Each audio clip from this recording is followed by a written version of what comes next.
ప్రతి ప్రేమ జంట సీతారాములు కాకపోయినా వాళ్ళు గెలిపించడానికి మాత్రం నువ్వే ఉండాలి.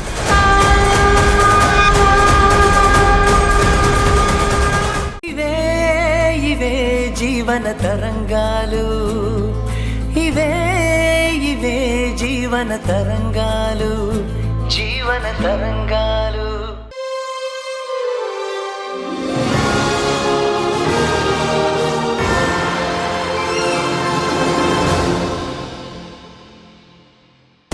ప్రియమైన ఈటీవీ ప్రేక్షకులకు నమస్కారం.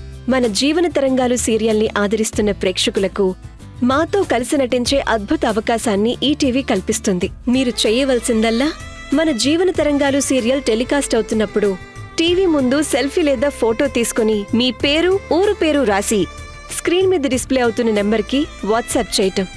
సెలెక్ట్ అయిన ప్రేక్షకులకు ఈ అవకాశం వర్తిస్తుంది. పెళ్లి కొడుకుని తీసుకువెళ్లే కారు అంటే ఫ్లవర్ డెకరేషన్ తో కలర్ఫుల్ గా ఉండాలి.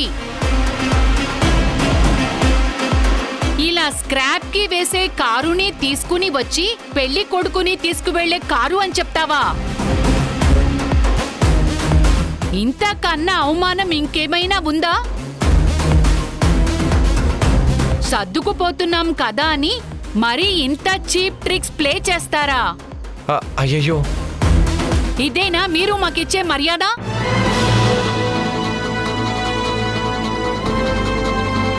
ఏవమ్మా పెద్ద మనిషి, ఇదేనా నీ పిల్లలకు నువ్వు నేర్పిన సంస్కారం? బహుత్ అచ్చా హై. ఇలాంటి డొక్కు కార్లో మా వాడు రాడు. మీరు పొండి. సారీ అండి. ఫ్లవర్ డెకరేషన్ చేసిన కార్ తీసుకెళ్ళమని మా అమ్మ వాళ్ళు మా నాన్నతో చెప్పారు. కానీ మా నాన్న ఎక్కడో ఉండిపోయాడు.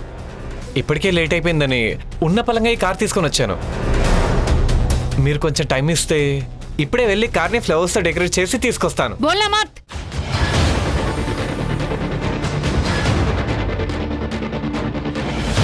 ఇంకా ఏమీ మాట్లాడద్దు. మా కళ్యాణ్ రాడు. అయ్యో, వెళ్ళిపోండి. కాదండి. అత్తయ్య, మాఫ్ కీజియే, మాఫ్ కీజియే. నేను మహేష్తో మాట్లాడతానుగా, మీరు ఆవేశపడద్దు, సరేనా? ఏంటిది మహేష్, మీ నాన్నతో పెట్టుకుంటే ఏ పని కూడా ప్రాపర్గా జరగదని తెలుసు కదా. కార్ మీ నాన్నకిచ్చి పంపిస్తే ఇప్పటి వరకు అడ్రస్ లేదు. ఆయన్ని నమ్ముకుంటే మనకి అనవసరమైన టెన్షన్, ఆవేశం తప్ప పని అవ్వదు. అయినా తన కారు తీసుకువెళ్తానంటే నువ్వెలా ఒప్పుకున్నావు? కనీసం నువ్వైనా వెళ్ళొద్దని చెప్పాలి కదా. ఆ టైంలో నేను అక్కడ ఉంటే మీరు చెప్పినట్టే చేసేవాడిని. ఆ టైంలో క్యాటరింగ్ అరేంజ్ చేయడం కోసం వెళ్ళాను. ఆ గ్యాప్లో మా నాన్నని పంపించారు. తర్వాత మా అమ్మ కూడా కార్కి ఫ్లవర్ డెకరేషన్ చేయించమని డబ్బులు కూడా ఇచ్చి పంపించిందట. ఆ డబ్బులతో ఎక్కడ తాగి పడిపోయాడో ఏంటో.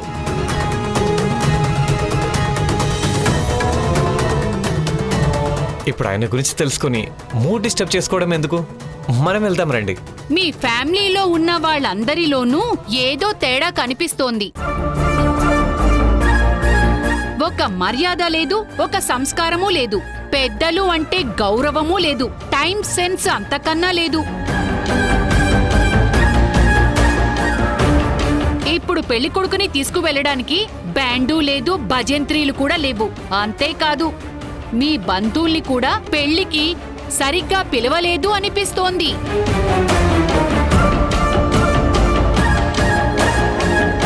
హే రామ్, ఇలా కూడా పెళ్లి చెయ్యొచ్చా అని మాకు డౌటు వస్తోంది.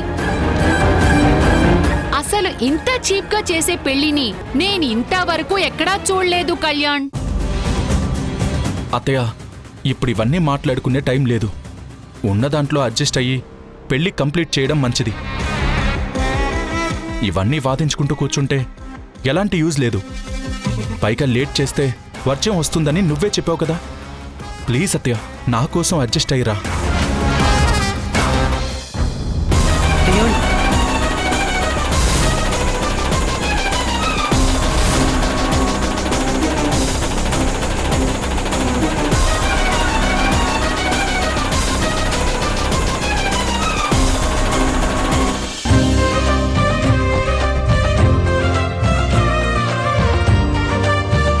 కళ్యాణ్,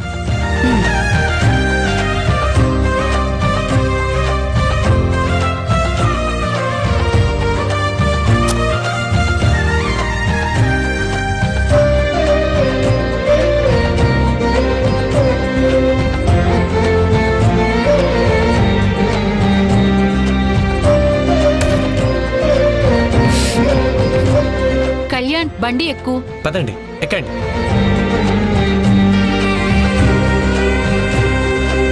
అయ్యో, నా బ్యాగు మర్చిపోయానే. నేను తెస్తాలేమ్మా.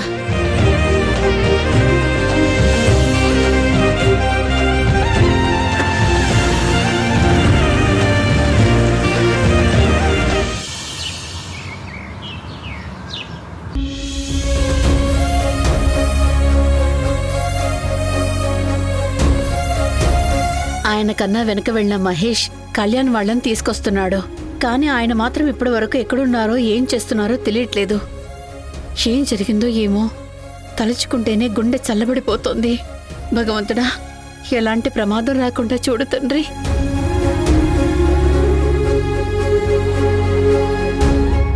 అత్తయ్య, నుదుటిన కుంకుమ పెట్టుకోవడం మర్చిపోయారు.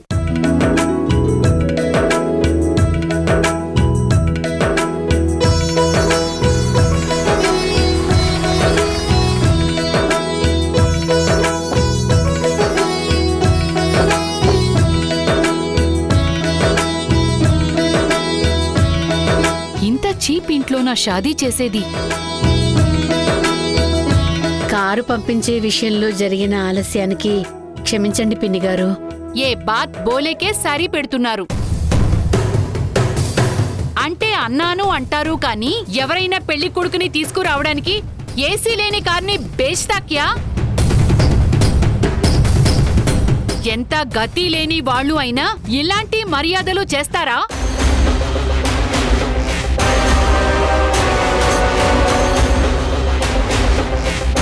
ఆహా, ఓహో, దేవిక ఇంట్లో వాళ్ళందరూ మా మేనత్త వల్ల ఇలా పెయిన్ ఫీల్ అవుతూ ఉండడం చూస్తుంటే కన్నుల పండుగగా ఉంది. ఇలాగే కంటిన్యూ అవ్వాలని మనస్ఫూర్తిగా కోరుకుంటున్నాను దేవిక. కనీసం మర్యాదలు చెయ్యలేనప్పుడు ఇంట్లో షాదీ చేయడం దేనికి? ఏ గుడిలోనో 3 ముళ్ళు వేయిస్తే సరిపోతుంది కదా. మీ ముందు పెళ్లి జరగడం కన్నా గుళ్ళో జరగడం మేళ్ళండి. క్యా కహా తుమ్నే? ఫిర్ సే బోల్. అబ్బే, ఏం లేదండి. తనేమీ మిమ్మల్ని కామెంట్ చేయడం లేదత్తయ్య. మీరేం హట్ అవ్వకండి. దీపా, నువ్వు లోపలికెళ్ళి పూజ దగ్గరుండు. సరే. ధరణి, ఆలస్యం అవుతుందమ్మా, దిష్టి తీయమ్మా. సరే అమ్మా.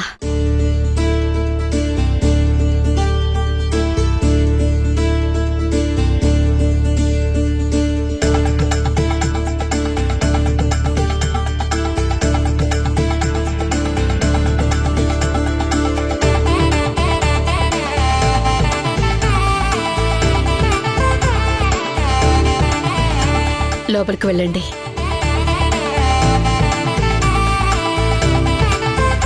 అమ్మా, అమ్మవారికి హారతి ఇవ్వండి.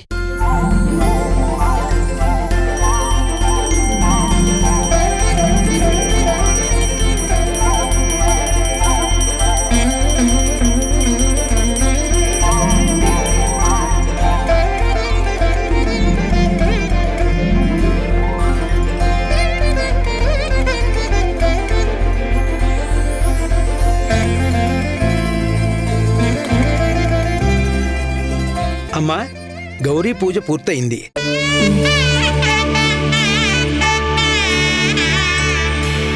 అమ్మా గౌరీమాత, జాతకరీత్యా వచ్చిన దోషాన్ని పోగొట్టి నా భర్తకి ఎలాంటి ప్రమాదం జరగకుండా నా సౌభాగ్యం 10 కాలాల పాటు పచ్చగా ఉండేలా ఆశీర్వదించు తల్లి. అలాగే మా అక్క వాళ్ళ కుటుంబాన్ని కష్టాల నుంచి గట్టెక్కించమ్మా.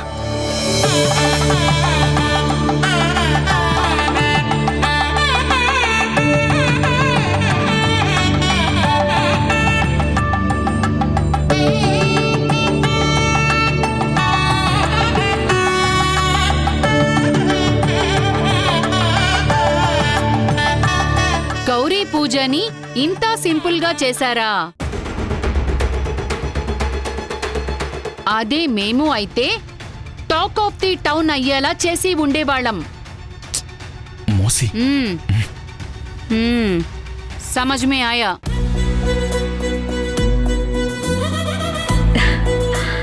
ఈ డ్రెస్ లో చాలా హ్యాండ్సమ్ గా ఉన్నారండి. థ్యాంక్స్. నువ్వు కూడా ఈ శారీలో ఏంజెల్లా ఉన్నావు.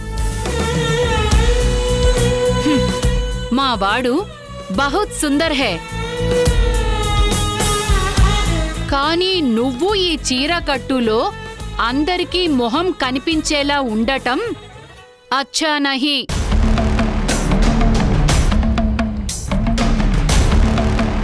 మా పద్ధతి ప్రకారం మొహం కనిపించకుండా ముసుగు వేసుకోవాలి. నా బ్యాగ్లో నీ కోసం లెహెంగే లేకే ఆయా. లెహంగా వేసుకో, పద్ధతిగా ఉంటుంది. నాకు చీరలోనే కంఫర్ట్గా ఉంటుంది, అర్థం చేసుకోండి. ఐసా నహీ చలేగా. మావాడు మా స్టైల్లో ఉన్నాడు, నువ్వు కూడా మా స్టైల్లోనే రెడీ అవ్వాలి. వెళ్ళి డ్రెస్ చేంజ్ చేసుకో.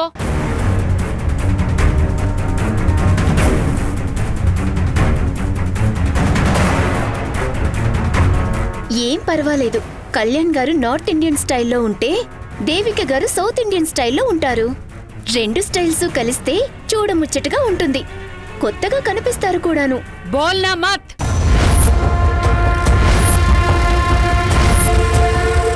ఇలా అడ్డదిడ్డంగా మాట్లాడే మీ పిన్ని గారు దూసరా బార్ షాదీ చేసుకునేదాకా తెచ్చుకున్నారు.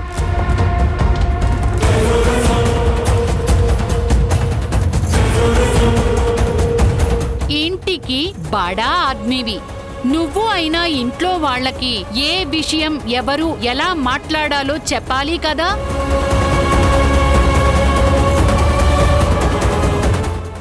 వాళ్ళకి ఏమీ తెలియకపోయినా తెలిసినట్టు ఫోజ్ మారేగా.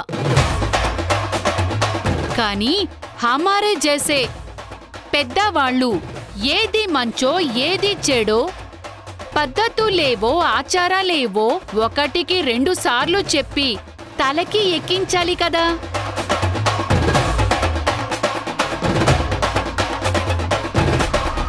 అసలే వాళ్ళకి మన కల్చర్ అంటే గుర్తులేదు. ఇవన్నీ తెలిసినా మీరు ఎందుకు ఓ కామ్ నహీ కియా?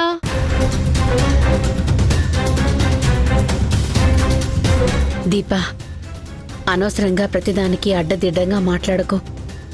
ఏదైనా మాట్లాడే ముందు నాకు చెప్పు. ఆ విషయం అందరిలో మాట్లాడాలో వద్దో చెప్తాను.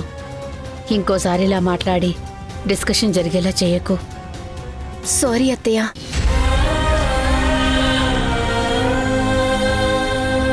దేవిక, పిన్నిగారు చెప్పినట్టు లెహంగా వేసుకో. ఇద్దరూ ఒకే కల్చర్ ఫాలో అయినట్టుంటుంది. దీప చెప్పిన దాంట్లో నాకు తప్పుగా ఏమీ అనిపించడం లేదక్కా. ఇద్దరూ చెరొక కల్చర్ని ఫాలో అవుతూ ఇవే డ్రెస్సుల్లో ఉంటే కొత్తగా ఉంటుంది. ఇలాగే కంటిన్యూ చేద్దాం.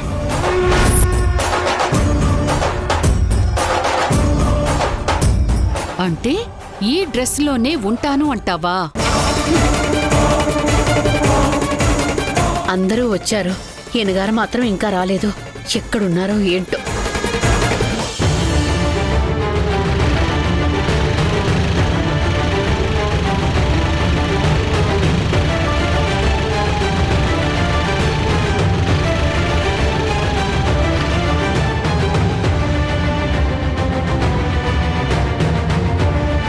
నాన్న ఎక్కడా కనిపించట్లేదు. ఫోన్ కూడా స్విచ్ ఆఫ్ వస్తుంది. ఇంకో పక్క పిన్ని వాళ్ళ పెళ్లికి ముహూర్తం టైం దగ్గర పడిపోతుంది. నాన్న ఆచూకీ తెలియక ఇంట్లో అందరూ టెన్షన్ పడుతున్నారు. ఏమైపోయావు నాన్న? నువ్వు నిజంగా యాక్సిడెంట్ చేసావా? ఒక్కసారి కనిపించి ఆదర్శ్ చెప్పింది అబద్ధం అని చెప్పు నాన్న.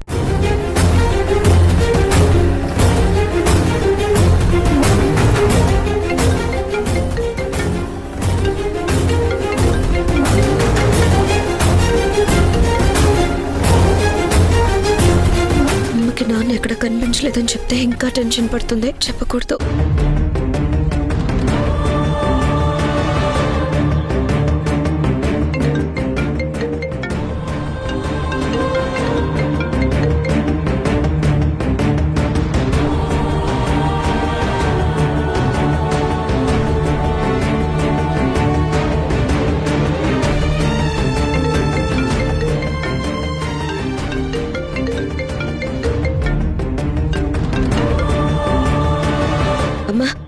ఎక్కడికి వెళ్ళావే? ఇంట్లో పెళ్లి జరుగుతుందని తెలుసు కదా. మీ నాన్నతో పాటు నువ్వు కూడా బయటే ఉంటే పెళ్లి పనులన్నీ ఎవరు చూస్తారు? కొంచెమైనా బుద్ధుందా? మీ నాన్న కారుతో పాటు ఎక్కడికి వెళ్ళిపోయారో తెలియక టెన్షన్ పడుతుంటే కొంచెం కూడా భయం లేకుండా ఇప్పుడు నువ్వు కూడా బయటే ఉన్నావు. ఫ్రెండ్స్ వాళ్ళ కారు పంక్చర్ అయిందమ్మా. నేను రావడానికి కూడా ఇంకొంచెం టైం పడుతుంది. మళ్ళీ కాల్ చేస్తాను. అప్.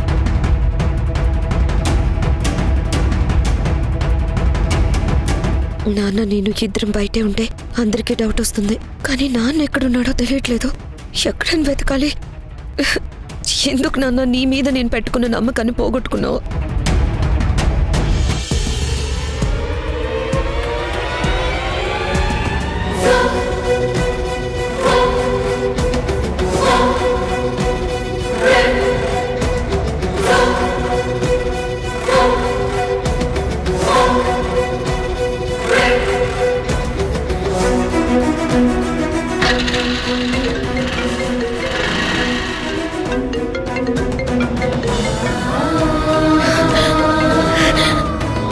నాన్న ఎక్కడున్నావు?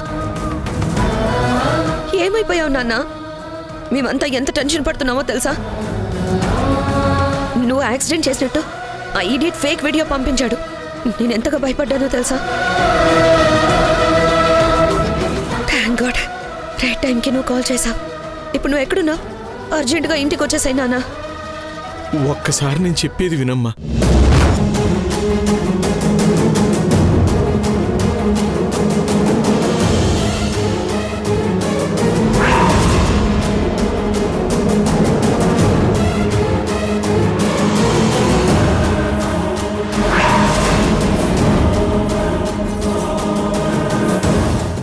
అక్కడే ఉండి నాన్న, నేను వచ్చేస్తున్నాను. అలాగేనమ్మా.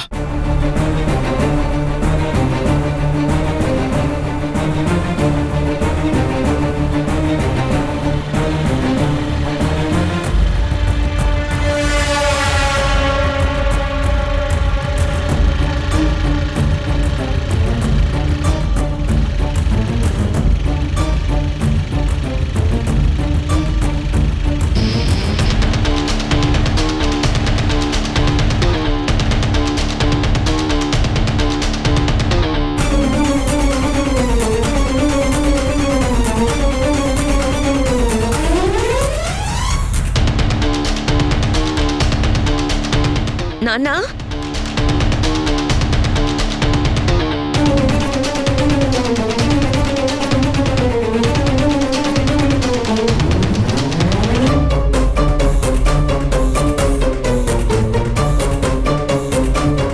నాన్న నాన్న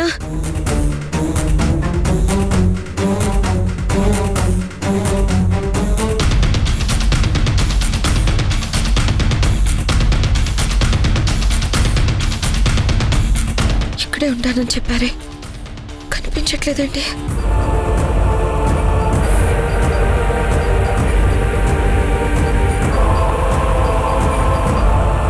నాన్న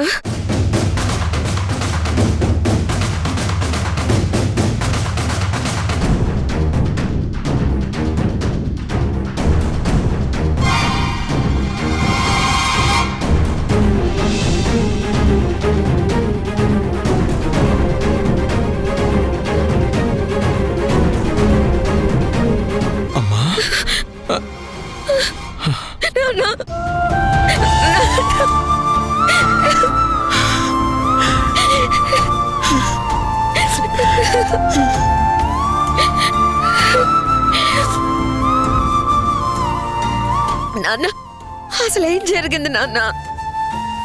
ఆదర్శ్ చూపించిన యాక్సిడెంట్ వీడియో నిజమేనా?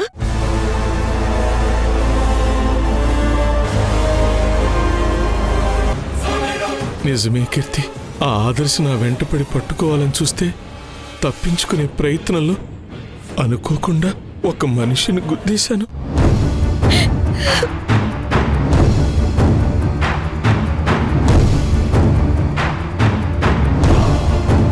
అలా యాక్సిడెంట్ అవ్వగానే నా కాళ్ళు చేతులు ఆడలేదమ్మా. నేనేం చెయ్యాలో ఎక్కడికి వెళ్ళాలో తెలియక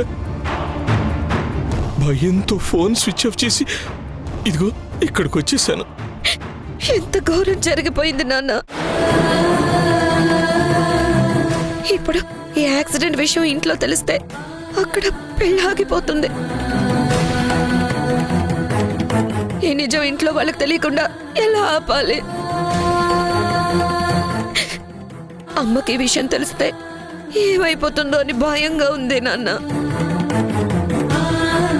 నీ మీద పెట్టుకున్న నమ్మకాన్ని బూడిద పాలు చేసేసావు కదా నాన్న.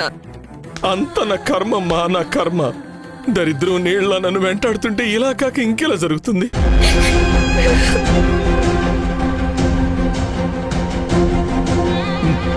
అమ్మా, నువ్వేం భయపడకు. నా వల్ల మీకెవరికి నష్టం జరగదు. నేను మూడో కంటికి తెలియకుండా ఎక్కడికైనా శాశ్వతంగా వెళ్ళిపోతాను.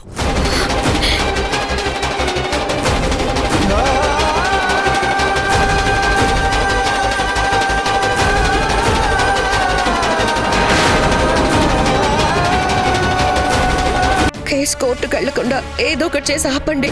తండ్రి పట్ల నీకున్న ప్రేమను అర్థం చేసుకున్నాను. అన్ని ఖర్చులు కలుపుకొని 5 లక్షలు ఇచ్చేసాయి.